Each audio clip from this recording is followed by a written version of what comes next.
विश्व हिंदू परिषद ने supreme court के उस कमेंट पर असंतोष जाहिर किया है, नाराजगी जाहिर की है, दुख जाहिर किया है, जिसमें सुप्रीम कोर्ट ने पिछले दिनों कहा था कि वो समलैंगिकों को विवाह की कानूनी मान्यता देने संबंधी मुकदमे की सुनवाई उसी तरह करेगा, प्राथमिकता के आधार पर करेगा जिस तरह सुप्रीम कोर्ट ने राम मंदिर की सुनवाई की थी। जी हाँ, इस भाषा का, इन शब्दों का प्रयोग सुप्रीम कोर्ट के द्वारा किया गया था कि वो समलैंगिकों के विवाह के मुद्दे को उतनी ही गंभीरता देने जा रहे हैं, उसी तरह उसकी सुनवाई करेंगे, उसी तरह प्रायोरिटी देंगे जिस तरह की प्रायोरिटी उन्होंने राम मंदिर से जुड़े विवाद को दी थी। इस बात को लेकर विश्व हिंदू परिषद ने एक प्रेस नोट जारी किया है और अपनी कड़ी आपत्ति जाहिर की है। साथ ही साथ यह भी उन्होंने आग्रह किया है कि समलैंगिक विवाह जो है वो भारतीय समाज को बर्बाद कर देंगे, स्त्री पुरुष के संबंधों को बर्बाद कर देंगे, सामाजिक ताने बाने को छिन्न भिन्न कर देंगे और इससे समाज में तमाम तरह की समस्याएं पैदा होगी। ये एक मनोरोग है, एक मनोविकार है, एक दिमागी बीमारी है, एक शैतानी हरकत है, ऐसा विश्व हिंदू परिषद के लोगों का मानना है। उन्होंने एक प्रेस नोट जारी किया है, सुप्रीम कोर्ट से रिक्वेस्ट की है, गुहार लगाई है, निवेदन किया है कि पहले तो अपनी ये टिप्पणी वापस ले, ये कमेंट वापस ले।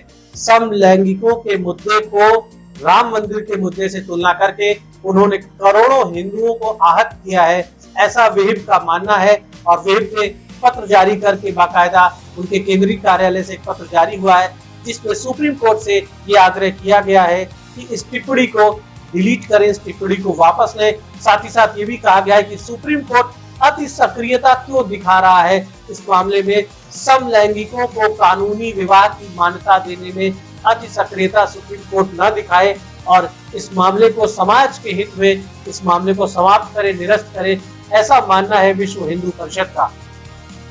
हम आपको बता दें कि 2018 में सुप्रीम कोर्ट ने एक बहुत बड़ा फैसला दिखाते हुए समलैंगिक आप समझ सकते हैं, ऐसे लोग जो आपस में एक ही सेक्स के, एक ही योनि से जुड़े लोग आपस में ही शारीरिक संबंध बनाना चाहते हैं, बना लेते हैं। जैसे कि पुरुष पुरुष से शारीरिक संबंध बना ले, स्त्री स्त्री से शारीरिक संबंध बना ले, ऐसे लोगों को समलैंगिक कहा जाता है। इसे हमारे समाज में, भारतीय समाज में अभी व्यापक तौर पर इसे अस्वीकार किया गया है, खारिज किया गया है। इसे एक अपराध भी माना जाता है। पहले इसे कानून में भी अपराध माना जाता था।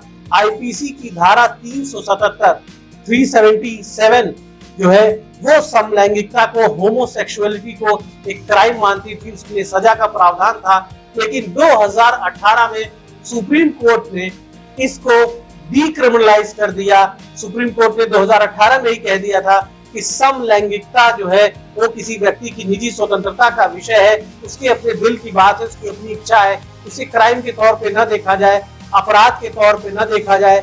समलैंगिक संबंधों को बनाने पर, समलैंगिक शारीरिक संबंध यानी एक पुरुष पुरुष के साथ यदि सेक्स करता है, समलैंगिक संबंध बनाता है, तो उसे क्राइम नहीं माना जाएगा। ये सुप्रीम कोर्ट ने 2018 में ही कह दिया था।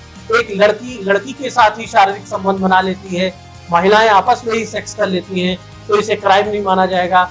ये सुप्रीम कोर्ट 2018 में ही कह चुका है। और अब सुप्रीम कोर्ट इससे 2 कदम आगे बढ़कर उन्हें शादी के लिए भी कानूनी अधिकार देने के लिए विचार कर रहा है। इस याचिका को सुनने के लिए राजी हो गया है। सुप्रीम कोर्ट देश की सबसे बड़ी अदालत है। देश में हजारों लाखों करोड़ों मुकदमे देश भर की अदालतों में लंबित हैं अलग अलग। लेकिन अगर देश की सबसे बड़ी अदालत इस विषय को इतनी प्रायोरिटी देती है कि 5 जजों की एक बड़ी बेंच बनाई गई है, फुल बेंच, संवैधानिक बेंच बनाई गई है, कॉन्स्टिट्यूशनल बेंच गठित की गई है, chief justice of India DY Chandrachud साहब स्वयं उसकी अध्यक्षता कर रहे हैं और वो बेंच इतनी गंभीरता से इस मामले की सुनवाई कर रही है कि जल्द से जल्द सुनवाई करेगी, डेली लाइव स्ट्रीमिंग होगी। और राम मंदिर के बड़े मुकदमे जो कि सैकड़ों वर्षों से चल रहा था, उसके बराबर इंपॉर्टेंस देने की बात सुप्रीम कोर्ट कह रहा है। तो सुप्रीम कोर्ट के मन में क्या है, जजों के मन में क्या है, वो क्या सोचते हैं, कैसी विचारधारा रखते हैं और क्या भारतीय जनमानस की विचारधारा से वो कनेक्ट नहीं है, क्या भारत के लोगों की विचारधारा, भारत का जो समाज है उसको, उसके दिलों में क्या चल रहा है, उसकी उन्हें परवाह नहीं है। ये सारे सवाल खड़े हो रहे हैं, लोगों के दिलों में ये प्रश्न उठ रहे हैं। मुस्लिम समाज के भी तमाम गुरु समलैंगिकता का विरोध कर चुके हैं, हिंदू धर्म गुरु भी इसका विरोध कर चुके हैं कुछ क्रिश्चियन कंट्रीज में इसको मान्यता दी गई है। कुछ ऐसे देश जो ईसाई बाहुल्य देश हैं, वहां पर समलैंगिकता को, समलैंगिक विवाहों को कानूनी मान्यता, कानूनी मंजूरी दी गई है। लेकिन भारत जैसे देश में और तमाम इस्लामिक देश में इस पर प्रतिबंध है।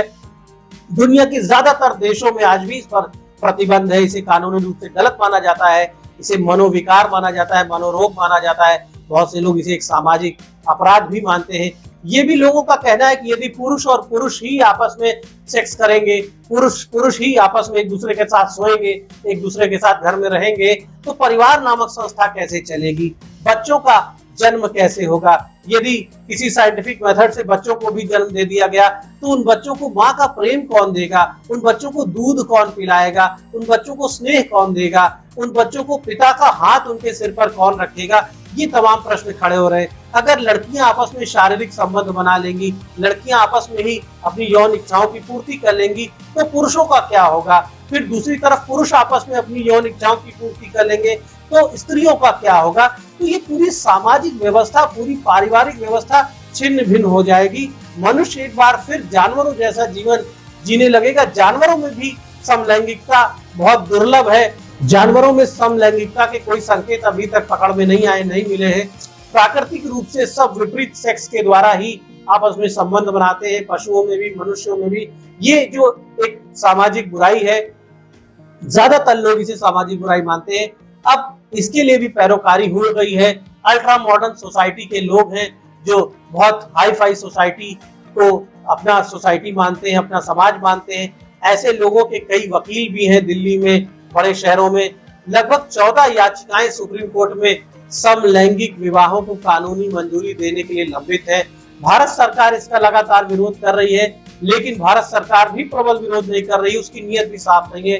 भारत सरकार के पास कानूनी ऑप्शन मौजूद है, संवैधानिक रास्ते मौजूद है।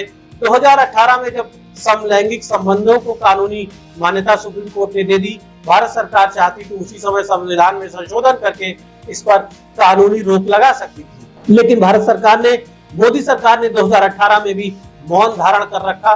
2018 में भी मोदी सरकार ने समलैंगिक रिश्तों को रोकने के लिए कोई कठोर कदम नहीं उठाया, कोई कानूनी कदम नहीं उठाया। और अब सुप्रीम कोर्ट में ये मामला तेजी से आगे बढ़ रहा है। सुप्रीम कोर्ट के बड़े बड़े वकील ऐसा चाहते हैं। अल्ट्रा मॉडर्न सोसाइटी के लोग, तथाकथित आधुनिक लोग, कुछ गिने चुने आधुनिक लोग चाहते हैं कि इसे कानूनी जामा पहना दिया जाए, इसे एक समलैंगिकों के विवाह को एक कानूनी मंजूरी दी जाए। आप सोचिए, कल्पना करिए क्या होगा जब आपको पता चलेगा कि दो लड़कियां आपस में शादी कर चुकी हैं और वो आपस में ही रहना चाहती हैं। दो लड़के आपस में शादी कर चुके हैं, वो आपस में ही रहना चाहते हैं। अगर ये समस्या बढ़ गई, अगर ये विचार अगर समाज में बढ़ गया, लाखों लोग अगर ऐसा करने लगे, आगे चल के करोड़ों लोग अगर ऐसा करने लगे, तो देश का क्या होगा, दुनिया का क्या होगा, परिवार का क्या होगा, रिश्ते नातों का क्या होगा। तो ये बहुत बड़े सवाल हैं और सुप्रीम कोर्ट को जरूर बहुत ही गंभीरता के साथ, बहुत ही जिम्मेदारी के साथ इन सवालों को देखने की जरूरत है। हमें उम्मीद है कि देश की सुप्रीम कोर्ट, जिसने हमेशा जिम्मेदारी भरे फैसले दिए हैं, वो इस मसले पर भी बहुत ही जिम्मेदारी से सोच विचार कर निर्णय करेगी, क्योंकि ये कुछ लोगों के मन की बात नहीं है, कुछ लोगों की मनमानी, कुछ लोगों की का ये सेक्सुअल फैंटेसी का विषय नहीं है। ये देश के लिए एक बहुत बड़ा सवाल है जो आने वाले समय में देश के भविष्य को भी प्रभावित कर सकता है। धन्यवाद।